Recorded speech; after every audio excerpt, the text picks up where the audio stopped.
Good morning, friends. As we have seen the first part of the extract, 4 minutes that get you hired. This particular extract talks about the importance of interview in the human life. मित्रांनो, इंटरव्ह्यूचं अनन्यसाधारण महत्त्व आपल्याला माहीत आहेच. कारण कोणताही job मिळवायचा असेल, कोणत्याही ठिकाणी नोकरी मिळवायची असेल तर आपल्याला इंटरव्ह्यू ही द्यावीच लागते. मग त्या इंटरव्ह्यूचं स्वरूप कसं असेल किंवा ती इंटरव्ह्यू कशा पद्धतीनं कंडक्ट केलेली असेल किंवा इंटरव्ह्यू घेत असताना कशा पद्धतीचे प्रश्न विचारले जातील, अशा नाना शंका किंवा प्रश्न आपल्या मनामध्ये उपस्थित होत असतात. आणि मग हे जे प्रश्न असतात, ह्या प्रश्नांना सामोरं जात असताना किंवा यांना तोंड देत असताना काय लक्षात घेतलं पाहिजे याची उत्तरं आपल्याला हा सध्याचा जो एक्स्ट्रॅक्ट आहे 4 minutes that get you hired, म्हणजे ही जी 4 मिनटं असतात इंटरव्ह्यूची की जी तुम्हाला तुमच्या आयुष्याची नोकरी देऊ शकतात, आयुष्याची कायमस्वरूपी भाकरी देऊ शकतात, तर ती कशी महत्त्वाची आहेत हेच या एक्स्ट्रॅक्टमधून आपल्याला समजून घ्यायचं आहे. In the first part of this extract we have seen that how a person of 28 years wanted to get job as a teacher and what he undertakes or what kind of efforts he undertakes we have seen in the first part. म्हणजे पहिल्या भागामध्ये आपण 28 वर्षीय एका व्यक्तीनं मुलाखतीमध्ये यश मिळवण्यासाठी किंवा एका तरुणानं आपल्याला एक टीचर म्हणून जॉब मिळवत असताना आपल्याला ग्रॅज्युएशन पूर्ण केलेलं आहे, इंटरव्ह्यू कशा पद्धतीने द्यायचं याची तयारी केलेली आहे आणि ज्यावेळी प्रिन्सिपलच्या समोर इंटरव्ह्यूसाठी तो जाऊन बसतो त्यावेळेस त्याच्या समोर आलेले जे प्रश्न असतात त्याचा अनुभव त्याने या ठिकाणी शेअर केलेला आहे. First impressions are often lasting impressions. Indeed, if you play your cards right, you can enjoy the benefits of what sociologists call the halo effect. This means that if you are viewed positively within the critical first 4 minutes, the person you have met will likely assume everything you do is positive. लक्षात ठेवा की पहिलं जे impression माणसाचं असतं किंवा मुलाखतीमध्ये पहिल्या इम्प्रेशनचा जो इफेक्ट तो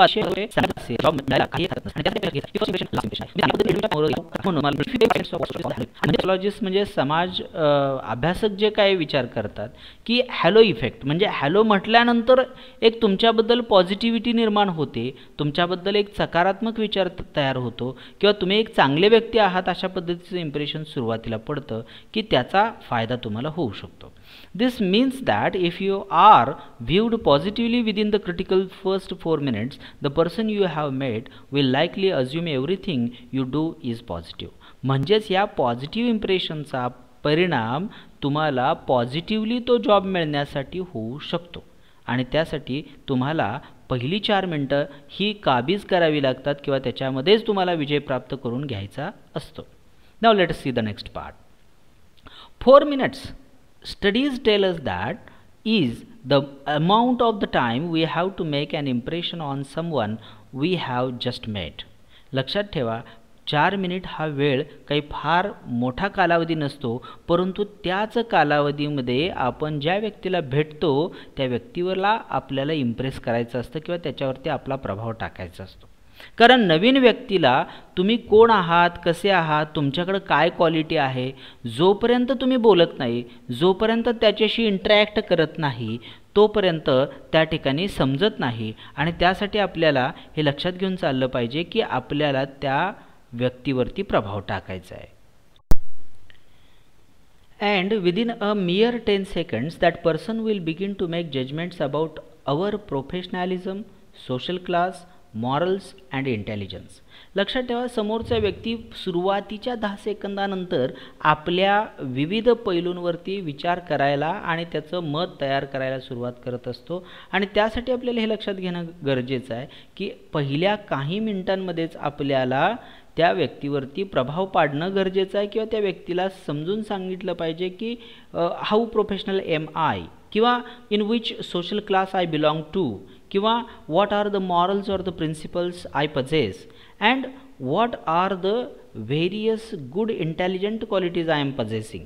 तर अशा पद्धतीनं आपल्याकडे असणाऱ्या ज्या क्वालिटीज आहेत किंवा जी काही गुण आहेत, व्हर्च्यूज आहेत, तर त्याबद्दल आपण पहिल्या काही सेकंदांमध्येच, अगदी 10 सेकंदांमध्ये सुद्धा म्हणायला काही हरकत नाही, पण आपल्या बोलता बोलता आपण त्या गोष्टी त्या समोरच्या व्यक्तीपर्यंत पोहोचवू शकतो. आणि इंटरव्ह्यूमध्ये हे अत्यंत महत्त्वाची गोष्ट आहे की जी केली गेली पाहिजेच, तर आणि तरच मुलाखतीमध्ये आपल्याला यश प्राप्त करता येऊ शकतं.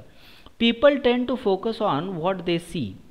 लक्षात ठेवा, लोक जे ते पाहतात त्याच्यावरूनच इम्प्रेशन तयार करायला सुरुवात करतात. म्हणजे काय? Dress, eye contact, movement. म्हणजे तुम्ही कशा पद्धतीचे कपडे परिधान करताय, तुमच्या डोळ्यांची लेवल ऑफ कॉन्टॅक्ट कसे आहे, तुम्ही कॉन्फिडंटली बघताय का नाही त्या व्यक्तीकडे, किंवा तुमच्या बॉडी लँग्वेज कशी आहे, ऑन व्हॉट दे हिअर. आणि त्याचबरोबर कशा पद्धतीनं तुम्ही बोलता आहात हे सुद्धा बारकाईने ऐकलं जातं. आणि त्यासाठी तुम्ही बोलणं जे आहे स्वच्छ असलं पाहिजे, स्पष्ट असलं पाहिजे आणि विचारांमध्ये क्लॅरिटी असणं गरजेचं आहे. How fast or slow we talk, our voice tone and volume and on our actual words. लक्षात ठेवा की आपण कसे बोलतो हे समोरच्या व्यक्तीकडून जज केलं जात असतं. त्यासाठी आपण अतिशय वेगानं घाईगडबडीत बोलणं, काही वेळा फंबलिंग करणं किंवा तोंडातल्या तोंडात बोलणं, समोरच्या व्यक्तीला काय कळत नाही किंवा त्याला न कळण्या इतपत वेगानं बोलणं, ह्या गोष्टी टाळल्या पाहिजेत. किंवा समोरच्या व्यक्तीचं समजून घेण्याची कुवत काय आहे, समोरच्या व्यक्तीचं वयोगट काय आहे, ह्या सगळ्या गोष्टींचा विचार करूनच त्या ठिकाणी आपण बोललं पाहिजे. पण मित्रांनो, ह्या गोष्टीला आपल्याला लक्षात घेतलं पाहिजे की we have to understand the good personality qualities. म्हणजे काय? एखाद्या चांगल्या पर्सनॅलिटीमध्ये कोणकोणते गुण असले पाहिजेत, ह्या क्वालिटीज आपण जर समजून घेतल्या तर त्या आपल्यामध्ये इम्बाईब करणं किंवा तयार करणं आपल्याला सोपं जाऊ शकतं. Okay. Bungle a first encounter, and in many cases the interviewer will mistakenly assume you have a slew of other negative traits. Worse, he or she may not take the time to give you second chance. लक्षात ठेवा की पहिल्या एन्काउंटरमध्ये, किंवा एन्काउंटरचा अर्थ या ठिकाणी कुठला खून किंवा एखाद्याला ठार मारणं असं नाही. एन्काउंटर म्हणजे सामोरं जाणे. Encounter means to face or to confront someone. एखाद्या व्यक्तीला बोलणं, एखाद्या व्यक्तीला सामोरं जाणं किंवा त्याच्याशी इंटरॅक्ट करणं, याचाही अर्थ एन्काउंटर असाच होतो. And bungle first encounter and in many cases the interviewer will mistakenly assume you have a sleeve of other negative traits. काही वेळा असंही होतं की एखाद्या व्यक्तीला आपण सामोरं जातो किंवा पॅनलला सामोरं जातो, परंतु समोर इंटरव्ह्यू घेणारे व्यक्ती कदाचित तुम्हाला मिसअंडरस्टँड करतात किंवा तुमच्याबद्दल गैरसमज करून घेतात आणि त्याचं निगेटिव्ह इम्प्रेशन पडतं. त्यासाठी आपण प्रिकॉशन घेतली पाहिजे, काळजी घेतली पाहिजे की I should create positive impression on the mind of the इंटरव्ह्यूअर. Worse, he or she may not take the time to give you a second chance. कारण काय होऊ शकतं की कदाचित तुम्हाला पहिला चान्स मिळाला आहे, दुसरा मिळेलच याची खात्री नाही. आणि त्यासाठी म्हणून आपण प्रिकॉशन काय घेतली पाहिजे की आपल्याला पहिल्याच इम्प्रेशनमध्ये चांगल्या पद्धतीनं कसं त्या व्यक्तीला इम्प्रेस करता येऊ शकेल हे आपण लक्षात घेणं गरजेचं आहे.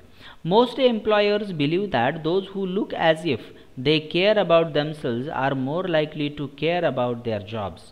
लक्षात घ्या, most employers believe that those who look as if they care about themselves are more likely to care about their jobs.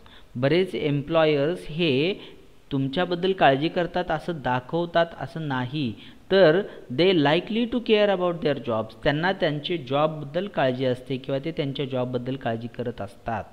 We know it is what is inside that counts. आणि लक्षात ठेवा की त्याच्यामध्ये काय आहे, म्हणजे ती व्यक्ती कसा जॉब करते आहे किंवा कंपनीला किंवा एखाद्या इन्स्टिट्यूटला काय कॉन्ट्रीब्युशन देते आहे याचा विचार हा होतच असतो. But research shows that physically attractive people are generally perceived by prospective employers as more intelligent. लक्षात ठेवा, बऱ्याच वेळा एखाद्या व्यक्तीचं फिजिकल इम्प्रेशन म्हणजे काय, तो दिसायला छान गोरागोमटा आहे आणि त्याचा जो प्रभाव आहे तो खूप चांगला आहे असं एम्प्लॉयरना वाटत असतं की तो इंटेलिजंट आहे, तो लायकेबल आहे, तो विश्वसनीय आहे, क्रेडिबल म्हणजे विश्वसनीय, तो अशा पद्धतीचा आहे असं जनरली एम्प्लॉयरचा समज असतो, पण हे सगळ्याच केसेसमध्ये असं असतं अशातला भाग नाही. म्हणून फक्त फिजिकल पर्सनॅलिटी चांगली असली तर चांगलीच गोष्ट आहे, परंतु केवळ तीच चांगली ठेवायचं आणि बुद्धीच्या पातळीवरती आपल्याला काही येत नसेल तर आपल्याला चांगली नोकरी मिळेल असा गैरसमज करून घ्यायचा कृपया नाही. कारण आपल्याला बौद्धिक पातळीवरती आपली क्षमता सिद्ध केलीच पाहिजे आणि त्याच्यात ॲडिशनल म्हणून आपली फिजिकल पर्सनॅलिटीसुद्धा त्या ठिकाणी चांगली ठेवलीच पाहिजे. Your goal should be to come across in the best possible light, attractive in the way you dress, in your gestures and facial expressions and in your speech.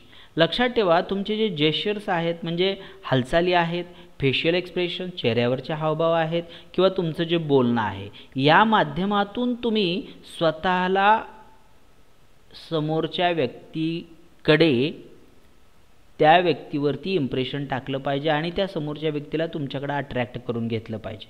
जोपर्यंत तुम्ही हे करत नाही तोपर्यंत ती व्यक्ती इम्प्रेस होणार नाही आणि तुमच्याबद्दल एक पॉझिटिव्ह मत तयार करणार नाही. Here is how to make those crucial 4 minutes count. आणि इथं आपल्याला आता हे जे लेखक आहेत हे लेखक आपल्याला सांगतायत की कशा पद्धतीने हे जे 4 मिनिट आहेत पहिले त्या 4 मिनिटामध्ये आपल्याला इम्प्रेस करायचं आहे आणि त्याची जी बेसिक प्रिन्सिपल्स आहेत किंवा तत्त्व जे आहेत ती तत्त्व आपल्याला इथून पुढं सुरुवात करत आहोत की ज्यामधून आपल्याला ही जी तत्त्व आहेत ती आपल्याला कळू शकतील आणि ती आपण फॉलो करायची आहेत की जेणेकरून आपल्याला जॉबमध्ये त्या गोष्टींचा फायदा होऊ शकेल किंवा जॉब मिळवण्यासाठी त्याचा फायदा होऊ शकेल. Okay, is that clear? So with these words I would like to conclude today's session. Thank you so much.